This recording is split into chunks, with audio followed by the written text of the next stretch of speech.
Selamat pagi semua. Pagi. Kita bersyukur hari ini dapat kesempatan untuk beribadah. Saya belum sempat tanya siapa yang milih tema ini, hati yang terbeban. Beda dengan kata hati yang berbeban. Beda orang. Bedanya di mana? Antara dan ber. Ayo cepat jawab. Oh bagus, jawabnya lambat. Belum sarapan. Nasi belum sampai otak. Oke. Apa bedanya terbeban dan berbeban? Jawab aku ini nggak semuanya. Ayo, apa bedanya terbeban dan berbeban? Beban. Terbeban untuk orang lain, berbeban untuk pinter kafe. Tuhan kau senang punya murid-muridnya. Berbeban itu egois. Betul, aku bagaimana? Aku harus apa? Terbeban itu mikir orang. Mari kita buka Matius 11. Apa sih alat lagi multimedianya waktu pendek? Apa sih ya? Sampai kamu lalat, aku minta perpanjangan waktu. Gak salah. Dari kemarin saya bikin ganti kalau perkara ini suku bilang gak cukup usia. Saya ini kalau ngomong apa adanya, saya nggak ingin cari-cari kebenaran. Kamu tunggu ayatnya dalam Matius 11 ayat 29. Ayo cepetan. Apa kata pertama? Pikulah. Beban. Pikul. Nah, kalau sampai hanya kata pikulah, kita belum tahu ini beban atau terbeban. Itu sudah nggak ada zaman sekarang. Orang-orang tua zaman dulu di suku bangsa apa saja, ternyata itu dipakai untuk bajak sawah. Tahu ya, itu kayu panjang yang ada dua lengkungan kiri kanan, itu ditaruh di tengkuknya sapi atau kerbau untuk bajak sawah. Nah, saya mau ganti pikulah beban yang punya Yesus, Tuhan Yesus. Nah ini luar biasa. Datang dari Jakarta jam 10 malam. Ya. Pikulah beban yang Yesus masuk. Nah ini luar biasa. Nah sebelum ayat 29 ada ayat 28. Ayo kita buka. Marilah kepadaku siapa saja. Semua yang letih lesu dan berbeban. Ini ajakan undangan Tuhan Yesus yang luar biasa. Kemarin saya marah pada seseorang. Ya, saya ini tegas dalam hal mencari Tuhan. Diberitahu ibadah jam 7. Dia datang jam 7 tadi malam. Wah, tak senang. Terus dia jawab ini, maaf, saya lagi nge-gym. Oh, senang. Kamu lebih penting nge-gym daripada nge-gym itu bagus, sehat, silakan. Tapi saya bilang, kamu tahu saya ini ke Jogja belum tentu 2 tahun sekali. Nge-gym bukan bisa kapan-kapan membuka terus dia. Betul. Nah, itu cara berpikir. Kenapa diundang Tuhan gratis nawar-nawar? Tapi diundang yang lain kok berpikir bayar lagi. Lo tenang betul Tuhan sih kembali bayar. Saya beri jawab pertanyaan maka jujur. Kalau Gubernur Yogyakarta Sering Sultan mengundang kamu, datang apa? Datang. Kenapa kamu sepelekan? Ya ini sedih. Aku kok bilang mana ayat? Undangan Yesus itu gratis. Doa amin. Sombong karena gratis. Saya ulangi. Undangan Yesus itu gratis. Dan undangannya luar biasa. Yang punya beban, nah ini yang berbeban. datang kepadaku semua yang berbeban berat. Baca terus, Yesus akan beri apa? Kelegaan kepada kita. Nah, saudara perhatikan, baru beban di pundak kita dia angkat. Ayat 29, ikulah beban yang buyut. Betul nggak? Saya pertama kali belajar ayat ini benar. Tuhan, kenapa beban pertama di pundak saya Tuhan ambil, baru lego sedikit, dikasih beban baru. Ternyata semua binatang hanya keledai yang unik. Keledai itu hewan terakhir yang dinaiki Tuhan Yesus waktu masuk Yerusalem. Saudara cari di Google, anak-anak. Keledai itu hewan khusus. Khususnya di sini. Dia kalau berjalan atau mereka kalau berjalan dan tidak memikul beban, itu jalannya malah sempoyongan. Hebat.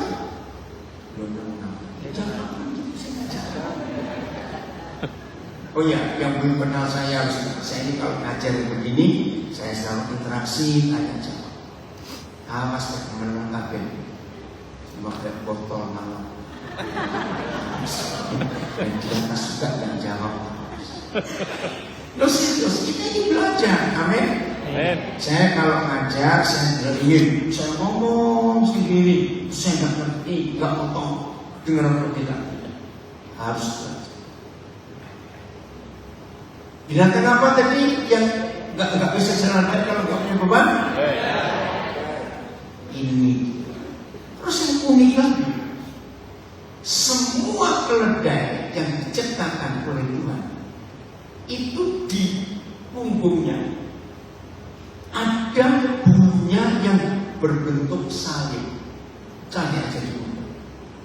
Heran binatangnya. Jadi semua keledai itu pasti ada bentuk salib di punggung. Hebat. Nah, saudara dan saya adalah keledai. Jadi ketika Tuhan tahu beban hidup kita begitu berat, lalu Dia ambil dan diganti beban dia. Enggak aneh. Tadi saya bilang undangan Yesus gratis. Gratisnya dikasih. Dikasih apa? Beban. Supaya kita terbeban. Saya tanya, ya, seandainya ada di antara saudara lagi butuh pekerjaan, ternyata satu-satunya lowongan pekerjaan, jangan tersinggung saya ngomong, satu-satunya lowongan pekerjaan adalah jabut rumput istana negara. Terima nggak terima sombong, soalnya kerjaan nggak terima, betul? Walaupun cuma cabut rumput, tapi di istana presiden. Atau saya naikkan dikit, jadi tukang cat pagar istana. Wih, luar biasa, rendah hati semua. Itulah logikanya. Dia memberi beban kita supaya kita terbeban. Saya tanya lagi, adakah beban hidup manusia itu ringan? Tidak ada. Semua beban hidup itu pasti berat, setuju? Tapi pertanyaannya, beban kita atau beban yang Yesus beri ke pundak kita yang lebih ringan? Ayo jawab. Jelas beban yang Yesus beri. Tapi itu pun kita masih seringkali gagal dan kurang jalan. Betul? Masih seenak-enaknya, masih semau. Lihat ayat 30. Sebab beban yang dipasang itu Enak. Nah, ayo orang Jogja kalau ngomong enak Enak. harusnya begitu, setuju? Beban yang kupasang itu enak. Dan pikulannya enak.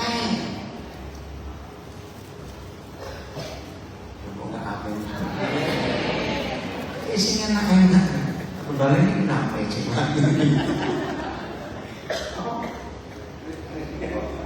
Banyak menangis sedikit bicara. Bicarakan.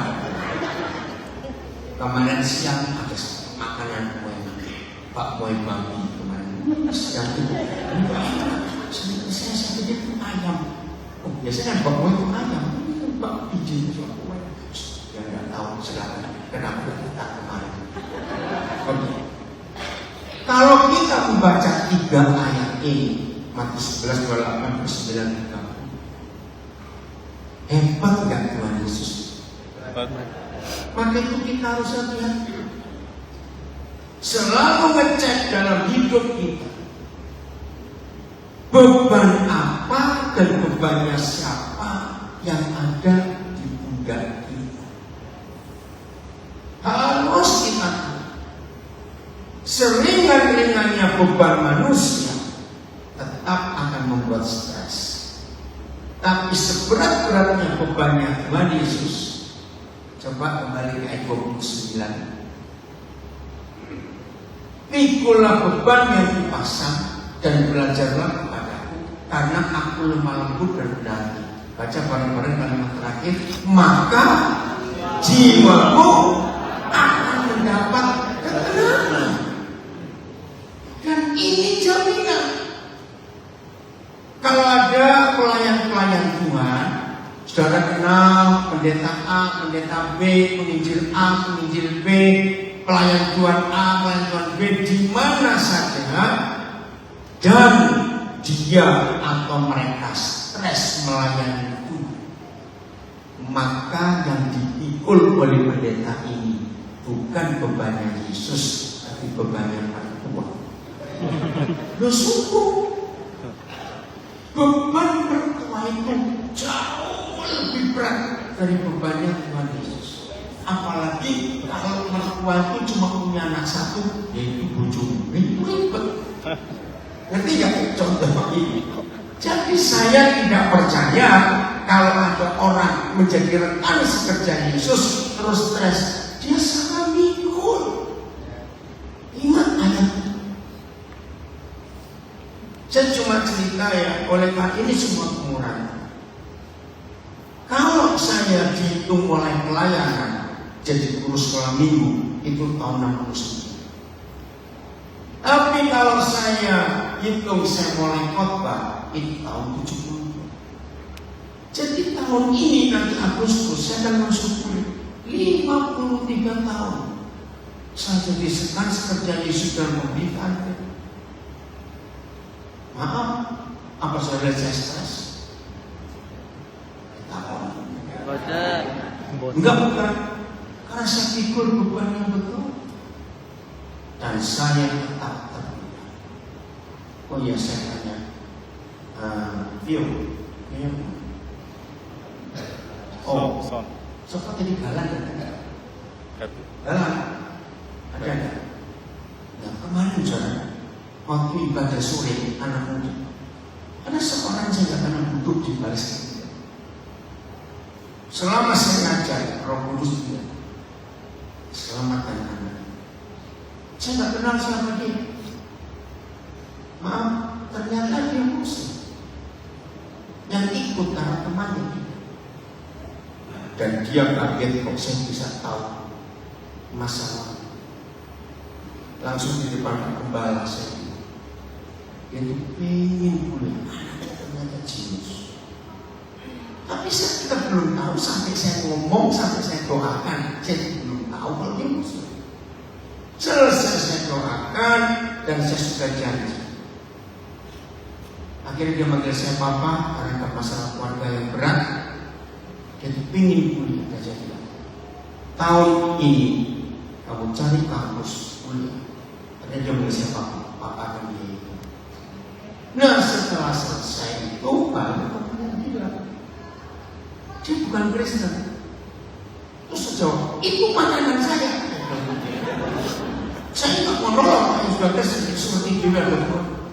Lalu saya berkata pada Papa, bukan si Vio yang ngomong kemarin, saya kan dia ini.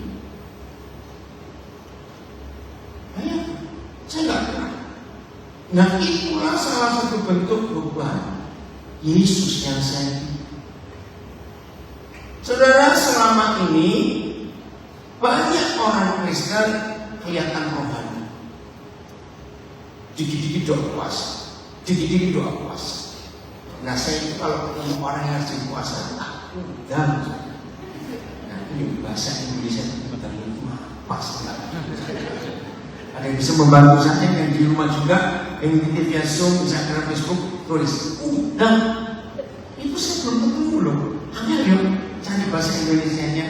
Nah saya kalau ketemu orang-orang yang begitu, yang murid Yesus yang semuanya nih, saya akan udang dalam arti ini.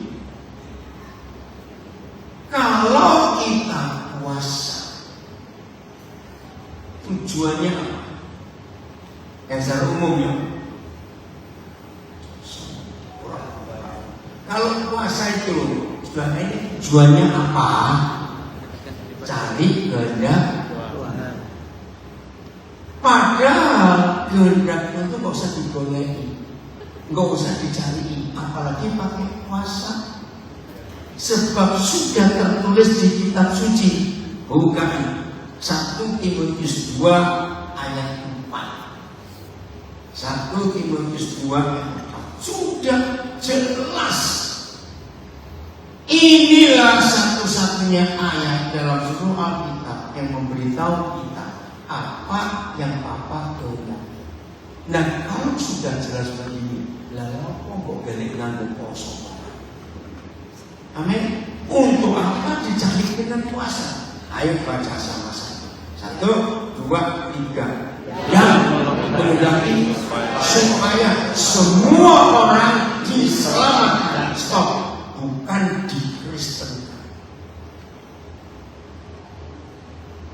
Saudara pastikan, saya ini punya 4 anak yang masih berstatus ustaz. Ya, ada di Palembang, ada di Aceh, ada di Ambon, ada di Lampung. Mereka ustaz. Mereka masih mimpin imam sholat Jumat. Tapi mereka percaya dengan Yesus. Enggak apa-apa, dan itu jadi berkah. Saya masih punya anak yang beragama ini, ada di Bali. Kalau saya ke Bali, dia tahu saya datang, mereka datang, saya datang, mereka bisa tutup bangku. Dengar firman.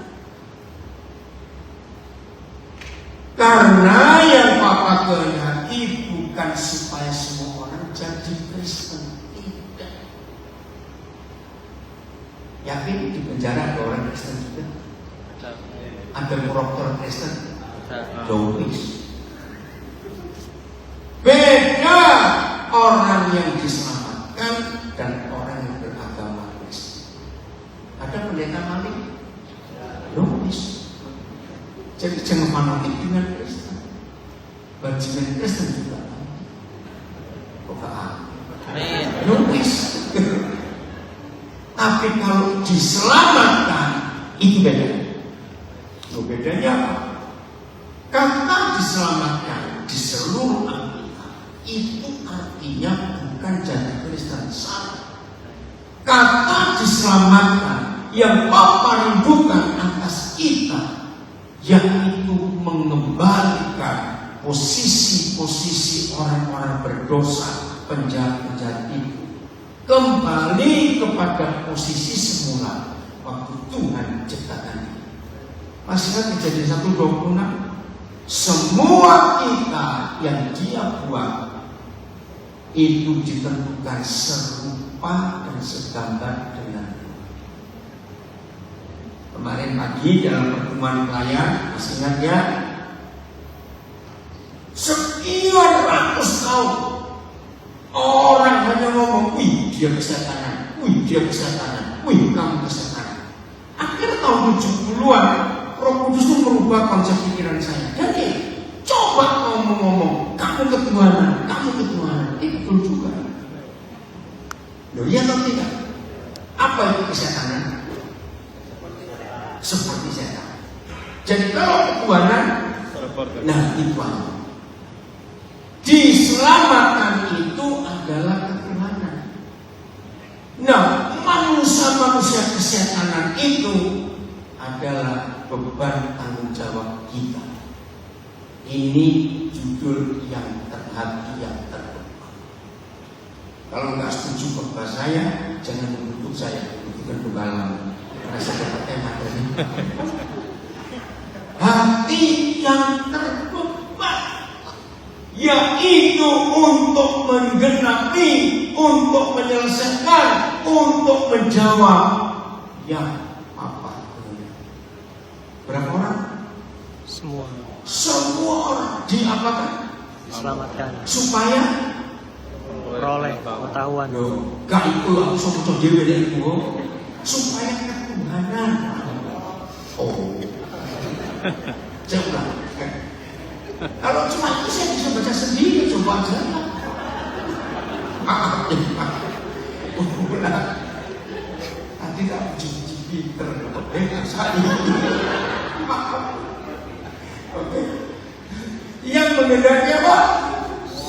Semua. Diapakan? Selamatkan. Supaya Ketuhanan. pinternya bagaimana? Puji Tuhan. Ini sarapan.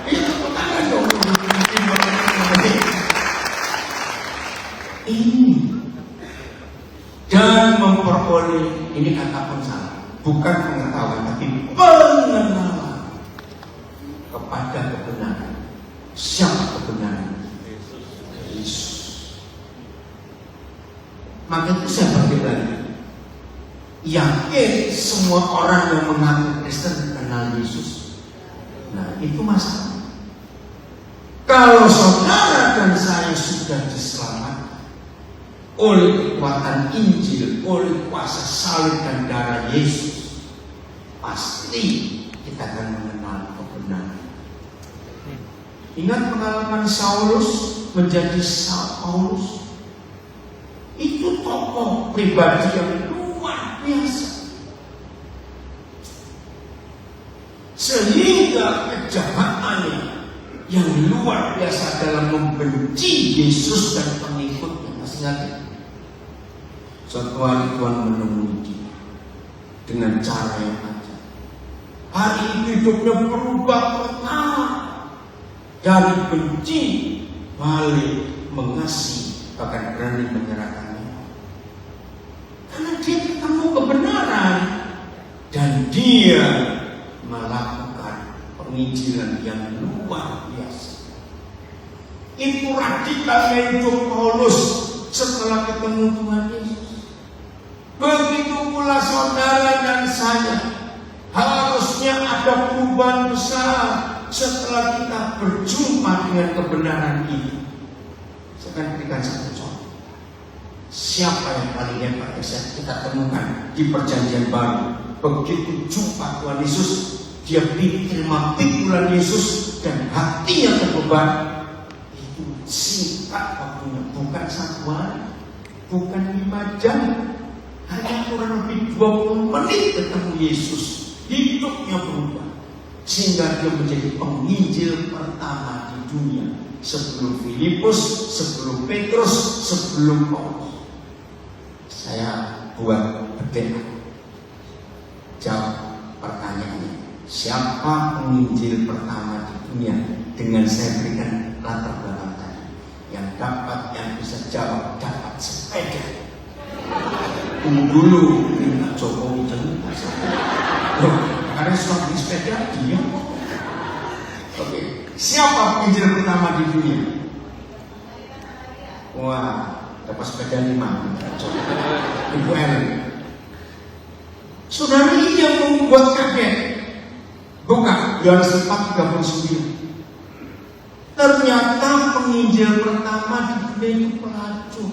maaf, tidak pernah sekolah Alkitab, tidak pernah sekolah teologi, bahkan belum sempat dibaptis. Baca 1, 2, 3.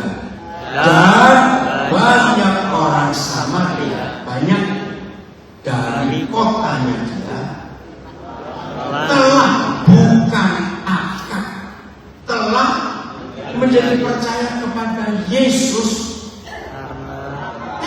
karena perkataan perempuan itu yang bersaksi. Ia mengatakan padaku segala sesuatu yang telah kuperbuat. Ia mengatakan kepadaku segala sesuatu yang telah kuperbuat. Maaf, setan itu paling suka putar balik ayat firman Tuhan, betul? Dan ini salah satu contoh.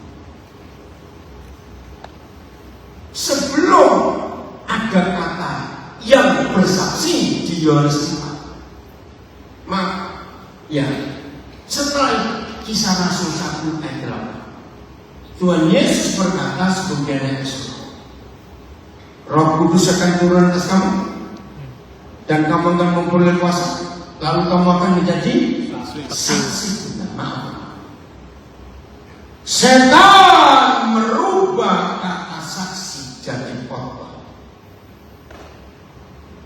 Ini rusak ini. Jangan kaget dulu, jangan shock. Khotbah itu ada dalam agama. Bersaksi hanya ada di dalam Kristen. Apa bedanya khotbah dan bersaksi? Beda jauh. Khotbah itu harus kuliah,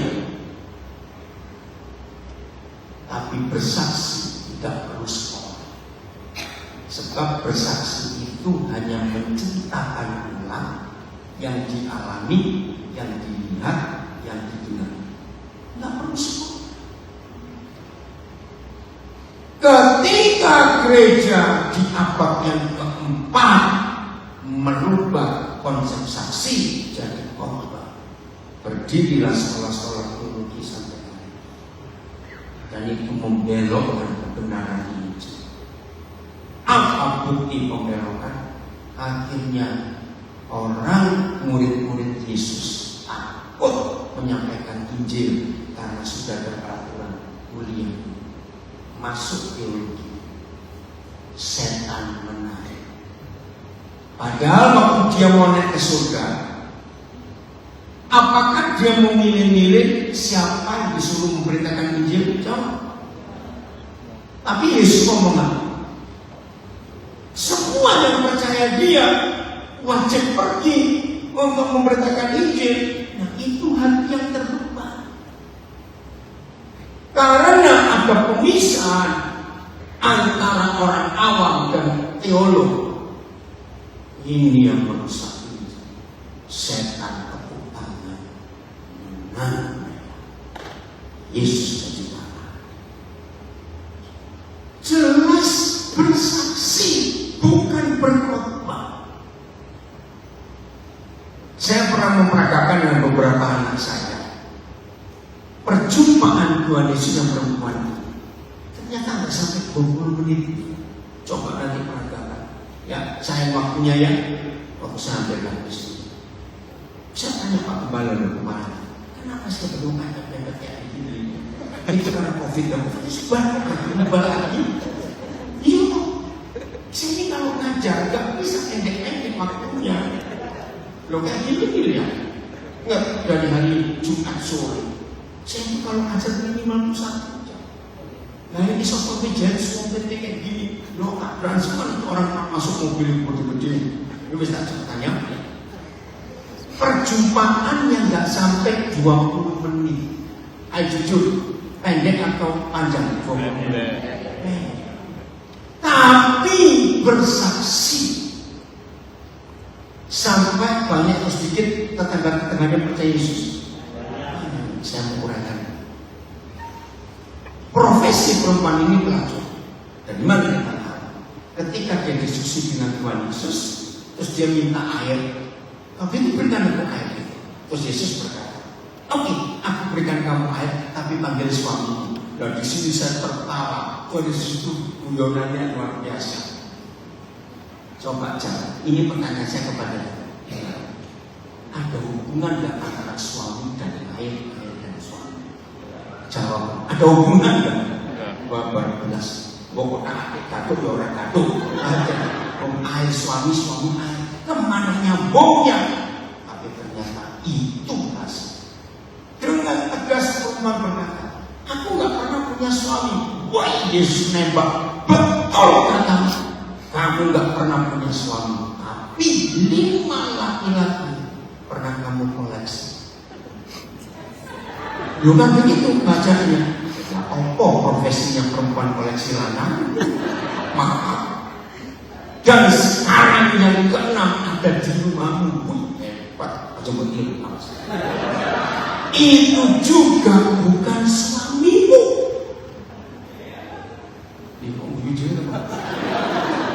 Tuhan Yesus itu luar biasa. Tolong ya, ini cara kita menegur. Orang beragama, kalau begitu ketemu penjahat pelacur, langsung bertobat ketemu pelacur. Tidak dengan Tuhan Yesus katakan. Halus sekali, hatinya luar biasa. Dia nggak pernah mengeluhkan. Saudara, maka itu kenapa coba lihat ayat 6. Dengan surat ayat 6, jam berapa kisah itu terjadi? Ditulis jelas. Ayat 6, Yesus selain mau di situ. Di situ terdapat sumur Yakub. Cepat, Yesus jangan jalan karena itu duduk di sumur. Hari kira-kira pukul 12. Tanya Pak Gembala sudah pernah ke Israel. Wilayah itu sampai hari ini tidak ada perubahan. Ada burung, nggak ada pohon. Jangan tanya warung es tahu. Maka itu setengah hari jauh. Pak Vito juga pernah ya, nggak ke Israel. Panas. Nggak ada warung, nggak ada toko, nggak ada apa. Dia duduk di pinggir sungai. Nah, logikanya semua. Lihat aja orang Jogja, orang Jawa, orang Gunung Kidul, orang bangsa apa saja sebelum ada listrik, sebelum ada pompa air, sebelum ada air keran. Ayo. Biasanya orang-orang ngambil air itu 2 kali sehari. Kapan dan kapan? Pagi dan sore. Ya. Kenapa perempuan ini tengah hari? Supaya nggak digosipkan orang kalau dia ngambil air bareng perempuan-perempuannya. Hebat. Saudara, dia bertobat, dia percaya Tuhan Yesus, dan hidupnya berubah. Dia balik ke kampungnya. Maaf saya mau tanya. Jadi waktu dia berangkat dari rumahnya ke sumur itu, tetangga-tetangga masih melihat dia tukang kue atau pancur. Dia penjual kue atau pancur gimana? Waktu dia balik setelah perjumpaan yang cuma sebentar ini, tetangga-tetangga apa tahu dia sudah berubah? Nah ini yang saya mau maaf ya. Jujur, kita orang waras mau dengar nggak mulut pelacur? Maaf sekali. Jawab. Enggak mau mabuk gitu. Tapi kuasa perjumpaan dengan Tuhan Yesus, perempuan ini diberi pikulan baru untuk menginjili tetangga-tetangga, sebab dia sudah menerima. Kalau saya lihat wajah saudara, ya wis tak aja ya. Saya kembali ke zaman Jokowi yang 2 periode. Presiden kita yang saat ini kan luar biasa murah. Ya. Kapan itu ya? Yang kapan? Pak Jokowi ke Jogja terus makan di warung gudeg orang apa itu? Ada yang ingat nggak? Sampai protokolnya bingung. Pak Jokowi milih warung sendiri nggak? Yang terakhir itu loh. Sebelum keluar saya tanya. Suatu hari ada di antara saudara jemaat Sosok Wijaya lagi makan di sebuah warung. Makan siang. Ternyata jam makan siang saudara, Presiden Jokowi makan di sini. Akhirnya saudara ke syuting video. Lalu saya tanya, ke syuting? Nah, sore berita TV masukkan Jokowi makan di warung ini dan wajahmu ngomong. Kira-kira teman-temanmu bagaimana? Nah, konco-koncomu mengenai kau ini. Eko, tenang. Apa DM? Oh iya, betul. WA, Syafri. Wih, sukuan. Kamu bisa makan bareng Jokowi. Wah. Loh itu. Saya tanya kepada saya. Yang ketemu presiden tidak sengaja. Ceritanya habis berapa bulan? Loh, saya tak tahu cepat. Berapa bulan habis? Setahun belum tentu habis. Orang tanya lagi, orang tanya. Ngerti ilustrasi? Ketemu presiden yang nggak sengaja, itu kesaksian ganteng, pasti bertanda-tanda juga. Ada ini, ayo tenang, betul loh. Makin juga saya punya teman dari pengadilan Sosialita. Baru 10 menit saya dia pesan gini kepada saya. Ingat ya, ada satu kekurangan ajaran manusia. Seperti apa itu? Manusia itu kalau dititipin uang sering paling kurang. Ya titipin omongan pasti lebih. Omongan lebih kurang. Mulutnya nyampur. Pas suka namanya bayi cerita bertok. Betul ya? Itu betul. Filosofi betul. Ulang. Jadi manusia itu dititipin uang kurang. Kalau dititipin omongan ayo bertobat. Itu maksudnya. Jangan nambah-nambah. Maka itu setiap orang yang menjadi saksi di pengadilan wajib disumpah. Kenapa? Gak boleh nambah, gak boleh nambah. Saya balik. Saudara dan saya sudah sering gak ketemu Yesus. Lalu saya tanya, sudah sering gak ketemu Yesus? Salah. Kok sering? Begini sering. Kalau sering itu ada 3 hari gak ketemu. Hari ini kok salah aja. Apalagi Yesus tinggal kan? Pertanyaan. Kalau sampai yang mengaku percaya Tuhan Yesus dan sudah bertemu Yesus, susah bersaksi tentang Dia. Lambingnya kalau didondomi gitu, mulutnya gak dijahit sehingga gak bisa. Tapi orang ngajar kalau ngomongin orang gak ngetek isuk sampai subuh. Betul? Harusnya kita lebih bisa membicarakan tentang Yesus Tuhan kita. Ingat tadi waktu saya doa, Yesus yang bermanis, saya suka lagu. Tapi Tuhan ingat, percuma kalau Yesus cuma manis buat diri, tapi saya nggak pernah ingat orang lain yang butuh Yesus. Saya bisa ngomong, itu hati yang terkembang. Nabi sekali perempuan luar biasa. Ketemu sebentar dengan Tuhan Yesus, langsung jadi penginjil pertama. Yang sombong-sombong rohani, yang masih memaksa harus sekolah teologi dulu, wocon firman. Jangan membatasi murid Yesus untuk menjadi saksi karena dia belum sekolah teologi dalam nama Yesus. Maka itu peristiwa ini menyadarkan kita semua. Hati yang terbeban adalah rindu memenuhi kehendak Tuhan. Apa tadi kehendak Tuhan? Yang menghendaki supaya semua orang diselamatkan untuk memperoleh pengenalan kepada Tuhan Yesus. Serius, anak Islam saya akan bimbing mulai hari ini. Dan kemarin yang terakhir, kurang. masih enak orang sungguh jam ini. Ya, kita lihat bagian terakhir ini dalam hidup kita supaya kita lebih berkenan kepada Tuhan. Kisah Rasul 4 ayat 13. Kegemparan yang pertama di Yerusalem setelah kebangkitan Yesus ke surga.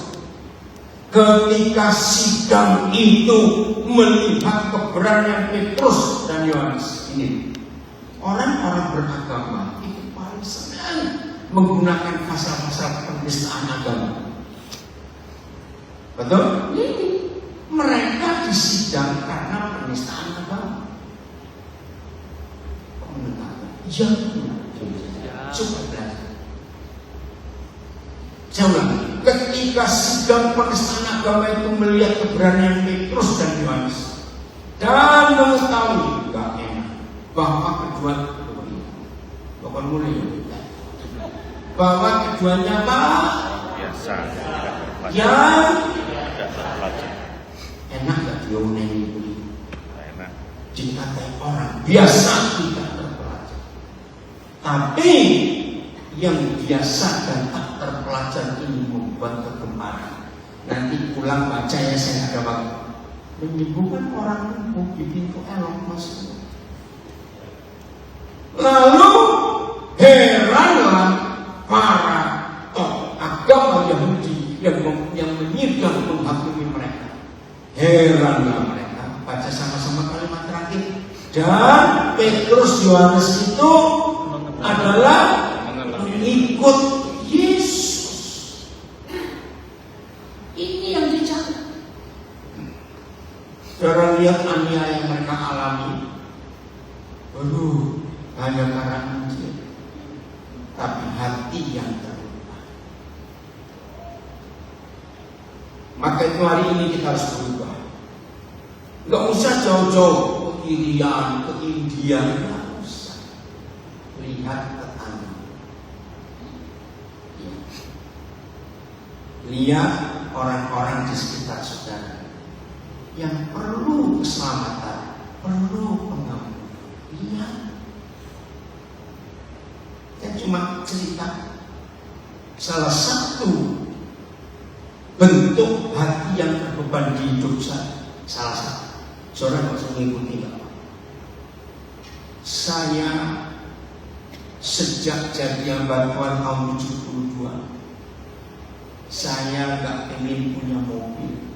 Saya selalu ingin naik angkot kemana-mana. Di beberapa kota yang masih ada becak, saya juga begitu. Kalau ada becak, saya nggak mau dijemput pakai mobil, saya mau naik becak kalau tak tahu jam. Saya jadi berkat berkat. Jam saya kosong, saya akan keluar cari becak. Saya cuma ajak ngomong aja, ini kemana Pak? Terus saja, terus dong, nggak terus mana. Ada warung saya berhenti, ajak makan kalau nggak puasa. Terus waktu itu saya naik jam bayar, saya cari becak lain. Itu biasa. Jadi di kontak saya, di HP saya itu supir taksi, supir angkot, cleanernya WC umum, tukang parkir, penunjuk. Nah, saya ingin menyelamatkan. Berapa kali saya naik taksi dan saya selalu pergi dengan anak-anak saya. Apalagi istri saya ikut. Anak saya itu macam-macam. Ada hitam, hijau, merah, kuning, macam-macam. Nah, ini supir taksi lihat yang hijau kan Jawa. Lepas ada yang hitam, ada yang putih, ada yang hitam. Tapi semua mereka manggil kami papa mama. Saudara tidak sedikit yang supir taksi begini. Wah, hebat sekali ya. Bapak ibu bisa begitu akrab dengan anak-anak. Ini kesaksiannya anak-anak saya jadi saksi. Berapa kali supir taksi setelah saya tanya, dia pun keluar. Sampai ada berapa anak saya nangis. Pak, boleh nggak Bapak peluk saya? Karena dari kecil saya nggak pernah dipeluk Bapak saya. Waktu saya lihat Bapak tadi akrab dengan anak-anak saya. Banyak. Saya pernah gunting rambut, coba buyur. Ada yang buyur, stop ya. Apa sekali? Apa sekali? Nah, satu kali gunting rambut, ada istri saya nunggu juga. Nah, terus saya nanti keramas. Nah, ini dua anak saya ikut ngomong. Terus dia ngomong, bapak ini Cina, ibu juga Cina, aku begini. Yang jawab anak-anak saya ini tukang cukur ini. Orang tahu tukang cukurnya nangis. Kok bisa? Mau bisa punya kesaksian banyak. Entah hebatnya kuasa Injil. Ternyata kalau saudara dan saya diberi hati yang terbuka dan menyatakan Injil dengan benar, nggak ada orang yang menolak. Oleh kemurahan Tuhan sampai hari ini saya belum pernah ditolak memberitakan Injil, sebab saya tidak bawa agama, tidak bawa nama Yesus itu benar. Begini kata Tuhan Yesus, Dia menggambarkan Injil itu 4 hal. 1 air, 2 terang, 3 garam, 4 kasih. Itu terkadang kita. Saya tanya, adakah manusia nggak butuh 4 hal itu? Semuanya membutuhkan.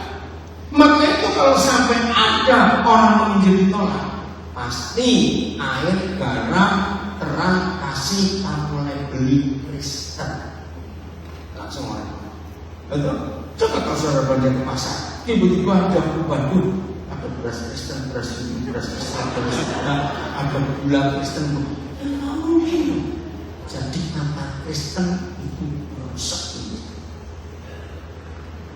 Lihat, 5 tahun terakhir atau 3 tahun terakhir di sosial media selalu ada video-video pendek tentang binatang-binatang yang terluka dan dibuang, yang binatang yang galak tapi begitu disayangi berubah. Ya coba lihat video ini. Maka kalau saudara menyatakan air, terang, garam dan kasih dengan apa adanya, gak usah pakai label, pasti gak akan ditolak. Jadi kesalahan gereja label Kristennya ini. Buang dulu. Lihat berapa kasus, khususnya waktu gempa di Jogja, bantuannya belum datang, nama gereja dicari di mana-mana. Betul, sampai jadi libur dulu ya atau tidak? Itu yang salah. Apa maksudnya? Beri Indomie kotak masuk TV. Saya itu marah kalau ada bencana alam terus ngasih Indomie. Baru aja nggak ada, ini kok mikir. Setuju saya ngomong ini? Air aja susah karena bencana, itu kasih Indomie. Merebusnya pakai kencing.